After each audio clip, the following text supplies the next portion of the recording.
Being brave means to not give up. Being brave means to try and ignore the negativity that comes your way and turn it into a positive. Essentially, being brave is to be you, aside from what other people may think. Where we live in southern Louisiana, family is everything. You know, you depend on each other and you're always there when someone needs it. And without that, I don't know where we would have been. You know, the family gatherings that we do and have and just get-togethers, friends, family, everyone knows Paige, everyone wants to be involved. It's an amazing thing to see when there's a South Louisiana family get-together. I love my family because we're always together doing fun things like riding the boat, just going eat out for dinner is fun, just enjoying each other as a family. Paige was a very, very vibrant, active little girl, the little social butterfly, you know, very large friend group, into sports, you know, just a very, very fun child to be around. Full of love, laughter. She wanted to do makeup. I mean, goodness. You know, dressing up was her thing, and she would come running out with all the random clothes. And childhood years were great until around my first grade year, and that's when I was prescribed seizure medications. And then I vividly remember around the first week of second grade, I had a seizure in class. It was a physical seizure, everyone could see, and I was embarrassed. And then from then on, I remember that was like the point where my life started to not be fun. She was put on a new medication to control some breakthrough seizures, and during that time frame, it was on March 23rd. I remember this date. She got Josh and I up from out of the bed and said, "Mom, I feel like there's bugs crawling on me." We inspected her bed. We were unsure what she was talking about, and then I flipped on the switch and I realized her face is swollen. She was running 102.3 fever. Rushed her to the ER. Got to the ER, brought all of her medications with us, you know, a list of everything that we have given to her. ER doctors really didn't identify what she had immediately, so the symptoms progressed where I would simply touch her skin, it would just fall off. By that point, she was so swollen, her lips were so swollen, they were blistering. The blisters on her face were tremendously bad. The fear in me was beyond, like, I was 8 years old. I didn't know what to think. My parents obviously were not hiding their emotions. They were also very frantically scared and worried for me. And being in the hospital here in Lafayette, not knowing, and none of them knew what was wrong with me, I had no hope. Like, I genuinely thought I was gonna die. I was also on no pain medication, nothing. I felt it taking place, and it was the worst pain ever. Talking to family through messaging and phone calls, my sister-in-law actually is a nurse, and I sent her some pictures, and she's the one that diagnosed her by pictures and sent us literature. And at that point, we started confronting the doctors about the diagnosis, and they weren't aligned with us. We had to raise hell, basically, and get her moved, and she was aware of a pediatric burn unit in Galveston. And at that point, that's how we got to Shriners. So when we finally arrived at Shriners, it was late at night, and they had a team waiting when the ambulance pulled up. And you could tell immediately that they were prepared and they knew what they were doing. The doctors were very open and honest with us and told us, you know, hey, this is very serious, but you could tell as soon as we arrived, we were in the right place. So Paige was diagnosed with a disease process known as toxic epidermal necrolysis. 10% or less of your skin when your body is involved. We typically call it a Stevens-Johnson syndrome. If you have more than 30% involvement, we called it a toxic abdominal necrolysis. And Paige had toxic abdominal necrolysis because about 77% of her body was involved. You have an allergic reaction to a medication that you start taking, and your skin starts to turn red and then develop blisters, and they slough off, which causes intense pain. And when your skin is sloughed off, then you can't protect your body from surrounding infections and bacteria.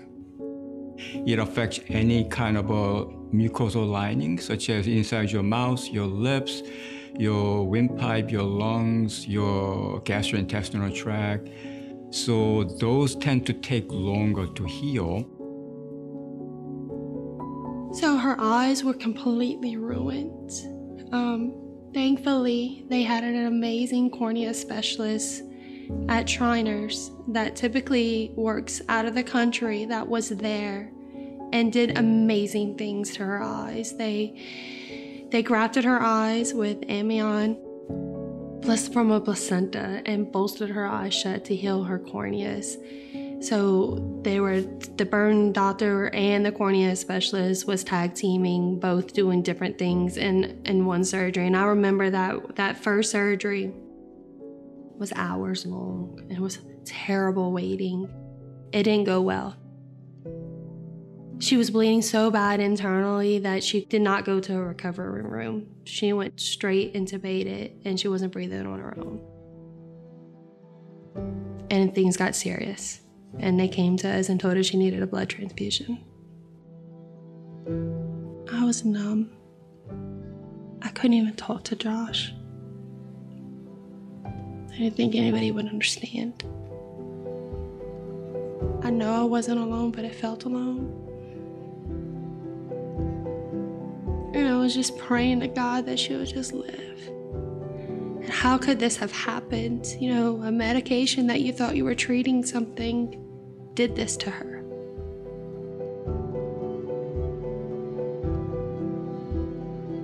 You feel like life has prepared you for a lot of things as a parent, but nothing prepares you for this. Nothing. What I saw in my little girl, nobody should have to go through. I had a 9-month-old and a 3-year-old that I couldn't even think of them at that moment. It was all about her and just trying to get through the next day and ensure that she's alive. So I remember it vividly, actually. Whenever she was bedridden and essentially in a medically induced coma for quite a while because she had a feeding tube and, you know, a breathing tube and everything. And on the first day that she woke up, you know, and was able to really communicate with us, and from there we started the therapy of walking and stuff, and holding my daughter's arm while she was trying to learn to walk again was a very bittersweet moment. It was amazing how far she had come already, but knowing that we had such a long road ahead, you know, she's got to learn all this stuff again. When she was here as a patient all those years ago, I mean, she was just a little girl still, and she always enjoyed art, and she made this outline of her hand. It was a drawing, and it was the outline of her hand, and on each finger she wrote words, and if you read across the hand, it says, "Thank you for saving my life." And she gave that to the staff, and it was such a remarkable piece of inspiration for the staff. But it was this little girl who had the thought to say thank you, to say in a simple drawing what it means to have your life saved. So Paige healed wonderfully from the skin aspect. I will say Shriners did amazing things. They grafted her with the pig skin, and her pigmentation damage is very, very limited. From 2nd grade all the way to her freshman year of high school.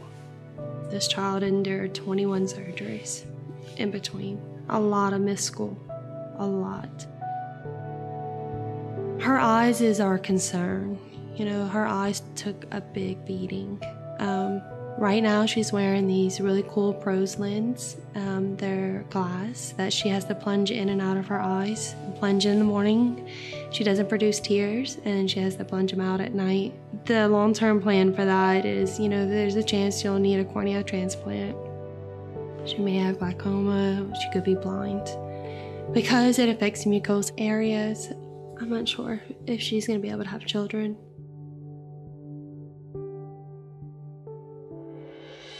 And really when she was a freshman is when she was really able to complete like a full year of school. And I saw the happy, vibrant little girl come back out in her. And from there to where she's at today is just, it's an amazing thing to see. So yeah, high school was great. I felt like a normal person, and I was able to conversate about what happened to me without feeling that embarrassment, or I didn't want people to empathize and make it like, oh, she's been through so much, let's like make it easy for her. No, they were not like that. They were like, no, she's been through so much, we know she's capable of so much more. And I think the people that were hard on me and pushed me is the ones I truly value and respect the most, because I wouldn't be where I am without that push. Everyone needs a push. No one needs, you know, a soft landing. You know, they have no ambition. So Paige has inspired me because of her courage. I watched over her 4 years truly blossom through this. And, you know, I witnessed her stand up for people that were getting treated poorly. I think because of her struggles and the courage that it took to overcome those, I think that made her the person who was able to stand up to her peers in those moments and create the person that she is today. Now I'm in college and I'm majoring in business management. I definitely have a lot of interest in the business side of the world. I'm also working pretty much full time. I'm a manager at a local boutique. I love my job, not only because I get to basically practice what I'm learning in school. I'm making people feel good. People come in for retail therapy, and some people just come in to have someone to talk to. But I love fashion. So in the future, I hope to own businesses, but to not work them, just to work the backside of it. Proud of my sister because she overcame a very hard thing that a lot of people don't, and I'm just especially proud of her because from what I've been told, she literally overcame death, and makes me very proud of her. Paige is fantastic. She is truly inspiring to me. She makes me so proud. I mean, she is awesome. I know she's going to do great things, that is for sure. She has a drive behind her that nobody's stopping her. She's gonna go somewhere. Y'all remember her name. Her name's Paige. She's gonna be somebody. She's one of the strongest and most determined 19-year-olds I've ever seen in my life. When she sets her mind to something, she knows that she can accomplish anything because she's already beat life. She's done it. There's no barrier that she can't overcome. She knows that, and I see it in her every day. I really believe with all my heart that if it were not for Shriners Children's, that I probably would not have my daughter today. They saved her life. I'm excited to be an international patient ambassador for Shriners because I not only get to give back to the hospital, but I get to give others hope that are going through whatever they're going through, really. Because there is hope, and everyone deserves to hear that there is hope. Even though it's such a dark and unheard of situation, you will make it out, for sure. I feel very honored. It's definitely a huge title, but I think I'll be able to do good things. Great things. I would want someone to remember me by, she never gave up. She worked hard. She didn't rely on others around her to get where she was. She tried her hardest.